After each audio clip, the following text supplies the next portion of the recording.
years. The last time what we saw this kind of pictures what you see in Gaza was by Hitler, by the Nazis.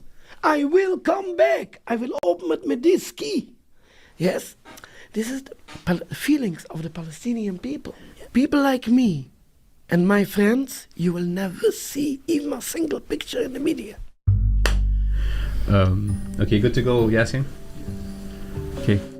Hi and welcome to another episode of Unapologetic. Today with me is Rabbi Elhanan Beck, who is a rabbi and also one of the prominent leaders of Natura Kata. Rabbi is extremely unapologetically anti-Zionist. Welcome to the show, Rabbi. Thank you. Rabbi, just to start things off first, tell me about the world you were born into. Where were you born? Firstly, what is your connection with the Jewish community in the country that you were born in, if you were born here or not? And sort of what's your connection with your family and the Holocaust? As you say, my name is Rabbi Elhanan Beck. I'm born in Jerusalem in 1967. And I'm already 7 generations there in Jerusalem. My forefathers was there under the Turkish Empire still. And I consider myself as a Palestinian Jew. However, my father actually, this is my mother's side, my father coming from Hungary, he himself was in a bunker, hidden in a bunker by the Holocaust. My father's mother has been killed in Auschwitz. And my father, all his childhood, he was hidden in the bunker. I mean, when he was a small child, he grown up in Budapest, in Hungary. Then he was in a bunker, and then he go, after the Second World War, he going first to Rome in Italy, and from there he going to Palestine. He arrived Palestine just in the time when the State of Israel has been created. And then he married there, and of course, as most of Orthodox Jewish people, I mean people looks like me, Hasidic Jews, this type of people looks like me, they are always against the State of Israel. I will speak later about it. And so at the end, he see that it's impossible for him to stay in a country and to be against it. So we gone out of the country in 1970. I was a small child then, and my whole family gone out from there. It's not only my family, I mean, since the creation of the state in 1948, tens of thousands of Jewish families has gone out of Israel. They didn't want to live in the state of Israel.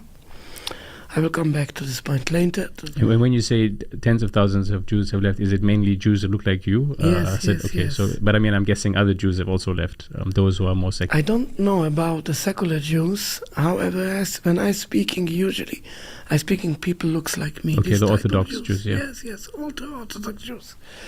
What they are keeping, actually, I mean, I know they are so-called modern Orthodox Jews or something like that. They're not keeping the whole Torah, they're not keeping Shabbat, something like that. When I speaking about Jews, I speaking about people what keeping the whole Torah, all the 613 principles of the Torah. So really, we gone out of the state of Israel, and we moved to London here for 1 year, about 2 years. Then we're going to the USA, in Canada, and I came back here about 15 years later. I married here in 1987. Okay. Since then, I'm here. I'm living here in England. I start my activism against the State of Israel. It's already the last 40 years. I started and I was a student of 15, 16 years old, and in the USA, and I continued here in England all the time till today's time. What encouraged your activism? Was it the fact that your family just and your people and your religious ideas just conflict with the state, or was it something more than that that sort of encouraged you to start being an activist, a very active activist against Israel? Again, I want to make it clear, when I'm speaking about activist, I'm coming to the point. Naturekaart, yes, people call them this organization, called Naturekaart. Naturekaart is not an organization at all. Naturekaart is only the name what people gave for these people, what they are speaking out openly against the state of Israel. Naturekaart means, I come back to your question in 1 minute. Naturekaart means, the meaning of the two words, Naturekaart means guardians of the city. Natur is guardians, Kaarte is a city. I think in Arabic should also be Kaarta, a city called, okay, anyway, this is in Aramaic, the word is in Aramaic, Naturekaart. That means guardians of the religion. These people, what they are coming out to protect the religion, and they didn't leave for people from outside to invade the religion and to transform that into other ideas. This is what we are doing, and this is what people calling guardians of the city. And you, by the city, you mean Jerusalem? You mean Israel? The city, we mean the Jewish faith. The Jewish faith, okay. The Jewish religion. Activism doesn't mean really we are not active in any actual physical thing against Israel. We haven't got the power to that, and we're not doing anything against the law and anything like that. The thing what our work is in the Naturekaart is exactly as the words, guardians of the city, to watch of the Jewish faith, not to let people to transform that and to put it on new tracks, to give that a new look on Judaism. I will come back to that a bit later when I will explain what is Zionism, what is Judaism.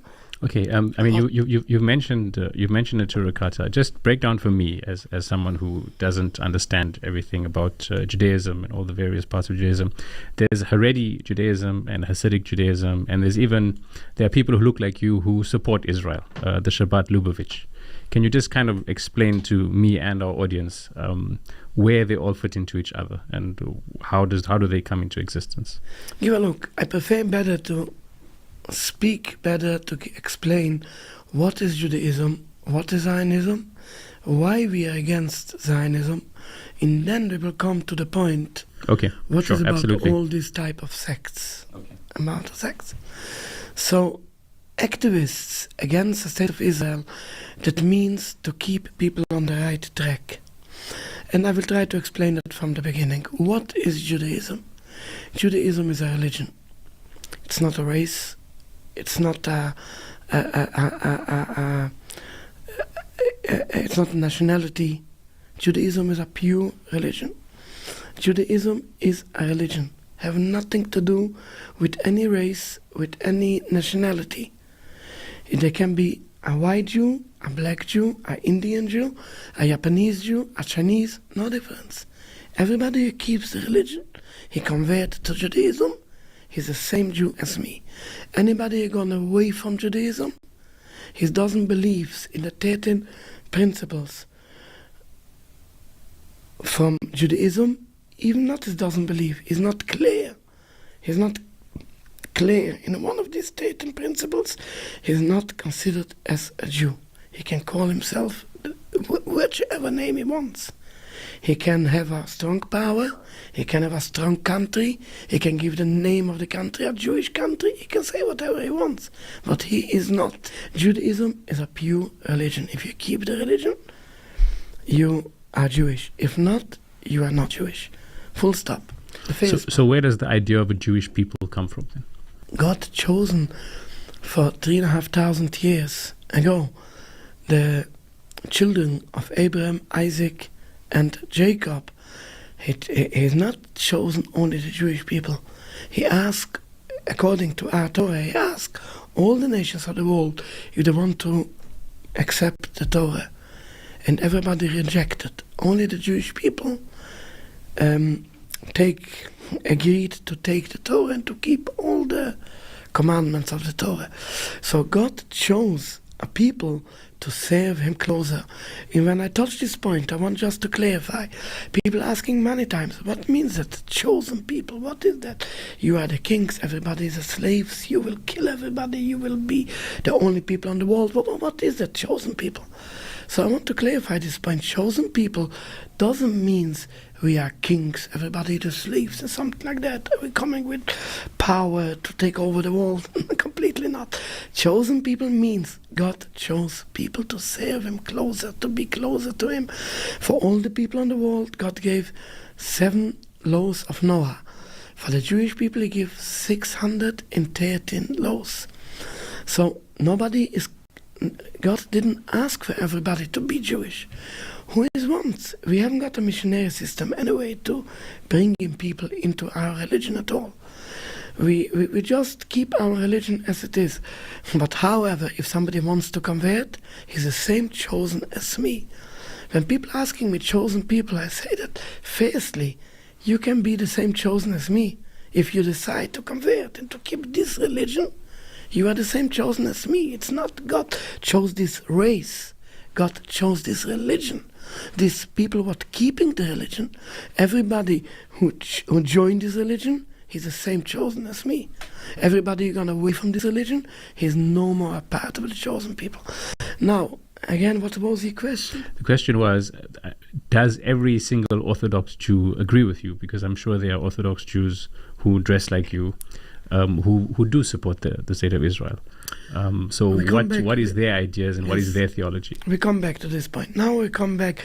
I told you what Judaism is. Right. Now, what is Zionism? I have to finish off about Judaism one point, what's important to understand the other part. It's very often you hear in the media that the Zionist propaganda about the promised land, God promised the land for the Jewish people. Now, every lie, they should have a small percentage of truth. If not, nobody believes that. So, again, it's true that God promised a land for the Jewish people. You can see that in the Torah. However, when you look in the Torah, you see that the promised land was only conditionally. With a condition that Jews will keep a high level of life, high moral. If not, it's written in the Torah many times that we will be exiled of the land. And this you can see all over in the Torah when God say, I promise a land for you, if you will keep the Torah and you will follow us, you will follow me, not follow us. If you follow me, you will do everything what you need. If not, you will be exiled of the land. It was the will of God to send us in exile. The same God who promised the land, he took it away from us as a punishment of our sins. So according to this idea, you are still all in exile? Yes.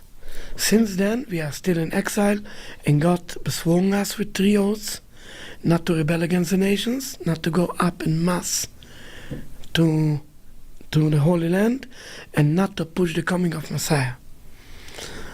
And Jews are besworn to stay in exile until the coming of Messiah. So this is, again, Judaism, believing in God, trusting God. Now we're coming to the point of Zionism. Zionism has been founded by Theodor Herzl in Vienna, in Austria. He was an atheist Jew, a non-believer at all. And he have a completely different look on Jewish people.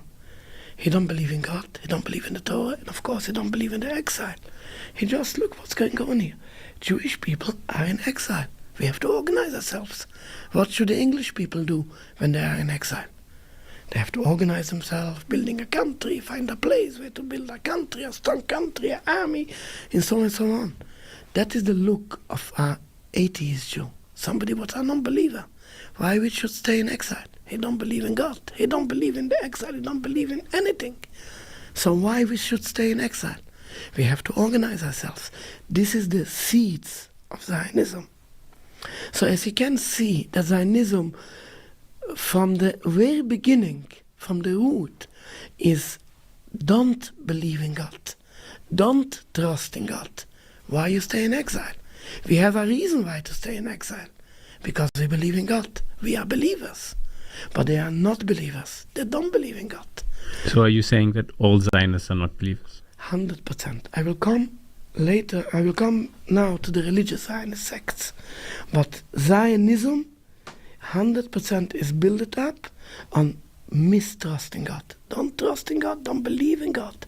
So you have to take your situation in your own hands. If not, you will be lost.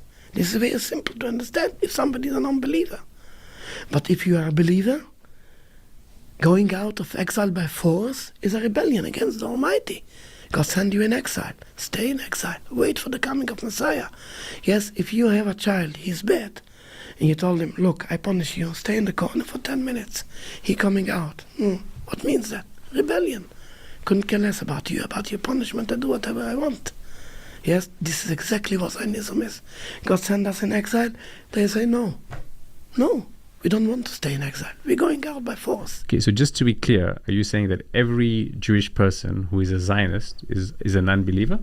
I don't speak firstly about people. I'm speaking now about the idea of Zionism. Okay. So you're not saying that Jews who are Zionists are unbelievers? I will come back to that.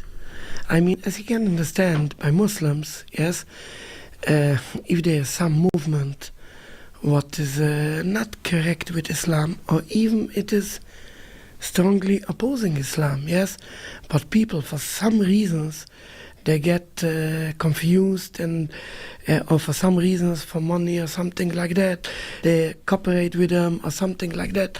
You can't consider that all these people are anti-Muslims. Yes, they are not on the right way. Yes, however, but there could be some times, yes, that if these people, you live in someone's country, yes, you can't be too much against the country. Yes, in some ways you are pressurized to cooperate with these traitors of your religion, but you haven't got a way out. Yes, so you can't say all these people are really traitors of the Jewish belief. I will come back to this point later. Let's first explain exactly what is Zionism. And Zionism is built up from the root against Judaism. Because of that, when Zionists came up for 120, about 130 years ago, 130 years ago, 130 years, yes, nearly 30 years ago, it comes out, all the Jewish rabbis was against it, opposing that, from one point of the world, around the whole world, everybody. All of them. Yeah. After a few years, yes, they're coming out, a few rabbis, what they say, give a look, they are completely atheists. We will go to mix up together with them a bit religious, so maybe some of them will come more closer to the religion. And this was a big mistake in the root. Because when they cooperate together with the Zionists... So just to be clear, so some rabbis started cooperating with Zionism? Really, when I say some, it's very, very small to say. Like what? Like just give us a ballpark. Like 1%, 5%, 0.5%, 20%? I mean, I know you don't know, but like just if you can give me an idea. In the beginning? In the beginning. 0.1. Okay, I mean, but that's the nature of being in the beginning. But how quickly did it become 20%? Oh, they didn't become too much. They didn't become too much even today. Even today, what would you consider even it to be today, about? give a look. In today's day, I think there is 18 million Jews over the world, where the people call them Jews. However, I don't call them Jews. So just to clarify, when you say 18 million, you mean that's all the Jews who are outside of Israel? Yes. So from those 18 million who call themselves Jews? What means a Jew? A Jew means somebody what's a believer, what is following God. People what observing the Torah. Not to speak if it's a Zionist or not. Yes? People what observing Shabbos. Yes? Not eat only kosher, something like that. You have maybe 2 million of them. Okay, so in your view, from those 18 million, there's 2 million that are sort of orthodox religious Jews. All the rest, they're driving a car Shabbos. I mean, they're not eating kosher. We're not considered... I mean, but they consider themselves Jews. They may consider what themselves. The same thing, if somebody will say, I'm a secular Muslim, what do you will tell him? I mean, that's different Muslims will say different things. That's no. What I want to bring out, if somebody will say, I'm a secular